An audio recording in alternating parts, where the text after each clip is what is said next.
레비, 토트넘 회장직 사임, 만딥 상게라, BBC 스포츠 기자, 3위 목벨, 시니어 축구 기자. 2025년 9월 4일 17시 54분 비스트.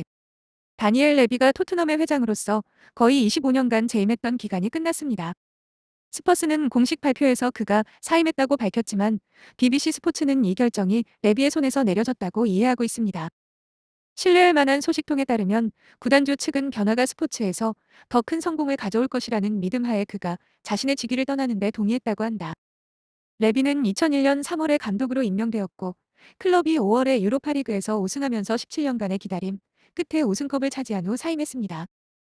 63세인 그는 프리미어리그에서 가장 오랫동안 회장으로 재임했으며 재임 기간 동안 약 5천만 파운드 이상의 수입을 올렸지만 특히 지난 시즌에는 스퍼스 팬들의 정기적인 항의를 받기도 했습니다. 레비는 즉각적으로 떠날 것이며 사전 통지 기간은 없을 것입니다. 여름 이적 기간 이후에 떠나기로 한 것은 의도적인 움직임입니다. 저는 임원진과 모든 직원들과 함께 해낸 업무에 대해 엄청나게 자랑스럽습니다. 축구계에서 영리한 관리자이자 강인한 협상가로 명성을 떨쳤던 레비의 말이다. 우리는 이 클럽을 최고 수준에서 경쟁하는 세계적인 거물로 만들었습니다. 더 나아가 우리는 하나의 공동체를 만들었습니다. 저는 수년간 릴리 화이트하우스와 하츠퍼 웨이팀부터 모든 선수와 감독까지 이 스포츠에서 가장 훌륭한 사람들과 함께 일할 수 있는 행운을 누렸습니다. 지난 몇 년간 저를 응원해 주신 모든 팬 여러분께 진심으로 감사드립니다. 항상 순탄했던 여정은 아니었지만 상당한 발전을 이루었습니다. 앞으로도 이 클럽을 열정적으로 응원하겠습니다. 토트넘이 지난 시즌 유럽 트로피를 차지할 수 있었던 것은 팀이 앙제 포스테코글루 감독의 지휘하에서 17위를 기록하며 어려운 프리미어 리그 시즌을 보낸 배경에서였습니다. 포스테코글루 감독은 여름에 해고되고 토마스 프랭크가 감독을 맡았습니다. 지난 시즌 레비를 겨냥한 항의가 여러 차례 있었는데 1월에 레스터에게 홈에서 패배했을 때 눈에 띄는 현수막에는 우리의 경기는 영광에 관한 것이고 레비의 경기는 탐욕에 관한 것이다와 24년 16명의 감독, 한 개의 트로피, 변화의 시간이다라는 메시지가 적혀 있었습니다. 선거운동 기간 동안 레비 퇴진, 구호가 꾸준히 나왔습니다. 레비는 재임 기간 동안 화이트 하트 레인을 최첨단 시설을 갖춘 10억 파운드 규모의 토트넘 호스퍼 스타디움으로 이전하는 작업을 감독했으며 클럽은 2019년에 이곳을 새 홈구장으로 삼았습니다. 스퍼스는 2019년에도 전임 감독 마우리시오 포체티노의 지휘하에서 챔피언스리그 결승까지 진출했지만 리버풀에 0대2로 패하며 우승컵을 놓쳤습니다. 축구 재정 전문가 키런 맥과이어는 토트넘을 프리미어 리그 역사상 가장 수익성이 높은 클럽이라고 묘사했습니다. 그 이유는 새 경기장이 창출하는 수익, 역사적으로 낮은 임금 구조, 이적 지출에 대한 어느 정도 신중한 태도 때문입니다. 풋볼 트랜스퍼즈 컴에 따르면 이번 여름 스퍼스는 공격형 미드필더인 샤비 시몬스와 모하메드 쿠두스를 포함한 영입에 약 1억 8,100만 파운드를 지출했습니다. 토트넘은 최근 몇 달 동안 주요 인사들을 영입해왔습니다. 프랭크가 부임하기 전인 4월, 구단은 비나이 벤카테샴을 신임 CEO로 임명했습니다. 레비의 사임에 따라 피터 차링턴이 비상임 회장이 됐습니다. 체링턴은 토트넘 구단주인 이닉의 이사입니다. 애닉은 타비스톡 그룹, 테비스톡 그룹이 소유하고 있으며 타비스톡 그룹은 루이스 가문 소유입니다. 그는 3월 토트넘 이사회의 비상임 이사로 임명되었습니다. 레비와 그의 가족은 애닉의 지분을 가지고 있습니다. 레비의 퇴장을 발표하면서 클럽은 토트넘 호스퍼는 지난 25년 동안 변화해왔습니다. 이 클럽은 지난 20시즌 중 지난 18시즌 동안 유럽 대회에 출전하여 세계에서 가장 인정받는 축구 클럽 중 하나가 되었으며 새로운 세계적 수준의 경기장과 최첨단 훈련센터를 포함하여 아카데미, 선수 및 시설에 꾸준히 투자했습니다. 이 클럽은 최고 수준의 대회에서도 꾸준히 경쟁해왔으며 최근 유로파리그컵 우승을 포함하여 경기장에서 여러 차례 환상적인 성공을 거두었습니다. 토트넘은 소유권이나 주주 구조에는 변화가 없을 것이라고 밝혔다. 차링턴은 레비 감독의 노고에 감사를 표하며 이렇게 덧붙였다. 이것은 구단의 새로운 리더십 시대입니다. 경기장 안팎에서 말이죠. 미래를 위한 새로운 토대를 마련하면서 최근 몇 달 동안 많은 변화가 있었다는 것을 알고 있습니다. 우리는 이제 비나이와 그의 임원진의 주도로 안정성과 클럽 전체에 재능 있는 사람들에게 힘을 실어주는 데 전념하고 있습니다.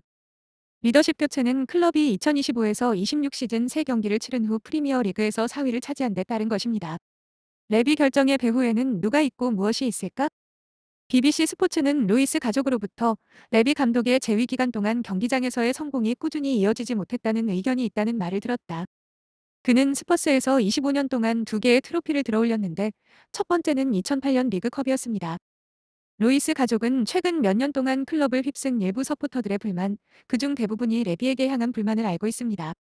타비스톡의 대표적 인물인 88세의 조 루이스는 레비가 자신의 자리에서 물러나는 결정에 간접적인 역할을 한 것으로 알려졌습니다. 조의 자녀인 비비엔과 찰리 등 젊은 세대가 이러한 결정을 내리는 데 중요한 역할을 했다는 사실이 알려졌습니다. 비비엔은 최근 몇 달 동안 스퍼스에서 특히 눈에 띄었습니다. 조 루이스의 손자인 닉 뷰처 또한 더 적극적으로 참여했습니다.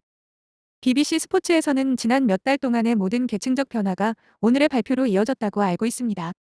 이사회 구조를 현대화하기 위해 전무이사의 역할이 제거될 것으로 알려졌습니다. 루이스 가족은 레비에 대한 결정을 포함하여 그러한 변화의 최전선에 있었습니다. 레비는 애닉의 주주로 남겠지만 클럽과 직접적인 관련은 더 이상 갖지 않을 것입니다.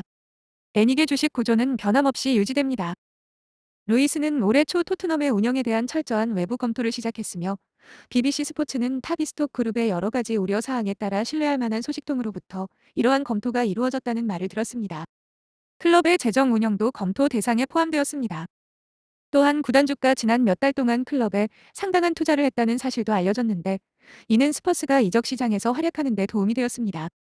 이 검토의 결과로 해링턴과 벤카테샴의 임명을 포함한 앞서 언급한 이사회 변경이 이루어졌습니다. 감정이 복잡해질 것이다. 로빈슨.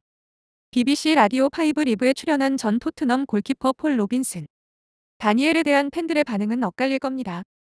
그는 수년간 애닉의 대변인 역할을 해왔고 돈의 사용 방식에 대한 책임을 져왔으니까요.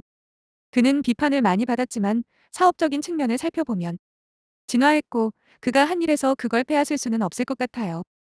그가 항상 받게 될 비판은 경기장에서 투자가 올바르게 사용되었다는 것입니다. 정말 이상한 시기입니다. 새 시즌이 시작된 지 몇 경기도 안 된 지금, 왜 지금을 선택했는지는 모르겠지만 앞으로 흥미로운 시간들이 펼쳐질 겁니다. 다니엘이 남긴 유산을 생각하면 모두가 경기장과 훈련장뿐 아니라 경기장에서의 부진한 성적에 대해서도 떠올릴 것입니다. 여러 가지 감정이 교차하겠지만 그는 사업적인 면에서는 분명 당당하게 나설 수 있을 것입니다. 돌이켜보면 좋은 일이죠. 우리 모두는 멀리서 앉아서 각자의 의견을 가질 수 있지만 그가 해온 일을 보면 그는 항상 진심으로 클럽의 최선의 이익을 염두에 두고 있었다고 생각합니다. 그와 개인적으로 교류한 경험은 아무리 칭찬해도 지나치지 않습니다. 그는 가족 중심적인 사람이라는 것을 알고 있고 그런 직업이 가족과 개인적인 삶에 어떤 영향을 미치는지, 그가 얼마나 희생했고 클럽을 위해 무엇을 바쳤는지 잘 알고 있습니다. 레비에 대한 팬들의 반응, 훌륭한 현대화자, 하지만 그가 떠나서 고맙다. 우리는 다니엘 레비가 토트넘 회장직에서 물러나는 것에 대한 당신의 의견을 물었습니다. 다음은 여러분의 의견 중 일부입니다. 알렉스, 그는 팀을 끊임없는 강등 위기에서 거의 유럽 대회 진출권까지 확보하는 팀으로 이끌었고 훌륭한 새 경기장을 건설했으며 여러 명의 최고 감독과 유망한 선수들을 영입했습니다. 리그 우승에 근접했고 수많은 결승과 준결승을 거머쥐었습니다. 트로피 획득은 훨씬 더 좋았을 수도 있습니다. 하지만 궁극적으로 다니엘 레비는 클럽의 위대한 현대화자로 평가받고 마땅히 받아야 할 존경을 받을 것이라고 생각합니다. 잘 운영되는 클럽, 축구계 대부분의 부러움을 사는 클럽. 그는 훌륭한 은퇴 생활을 할 수 있습니다. 우딜슨, 처음에는 기뻤습니다. 많은 스퍼스 팬들이 오랫동안 이걸 바랐거든요. 하지만 구단주가 바뀌지 않아서 어떻게 될지 잘 모르겠네요. 이게 계획된 건지 아니면 레비가 이번 여름에 자신의 실수를 깨달은 건지 정말 궁금합니다. 최근 몇 년 동안 축구계의 잘못된 결정들 때문에 레비 아웃을 강력히 지지해왔다는 건 인정해야겠네요. 하지만 그의 리더십 아래 클럽이 앨런 슈거 시절보다 정말 많이 성장했다는 건 부인할 수 없어요. 예전 화이트 하트 레인도 좋았지만 지금의 경기장은 정말 훌륭하고 레비 감독 재임 시절에 가장 두드러진 프로젝트라고 할 수 있어요. 앞으로 레비 감독의 앞날에 행운이 있기를 바랍니다. 다니엘, 고마워요. 데이브, 감사합니다. 그가 재정적인 면에서 우리를 강력한 클럽으로 만들어준 모든 것에 감사합니다. 이제 그가 물러났다는 것에도 감사합니다. 그의 영리한 협상 덕분에 지난 몇 년간 많은 선수를 영입하지 못했습니다. 사람들은 그를 어떻게 활용해야 할지 알고 있습니다. URL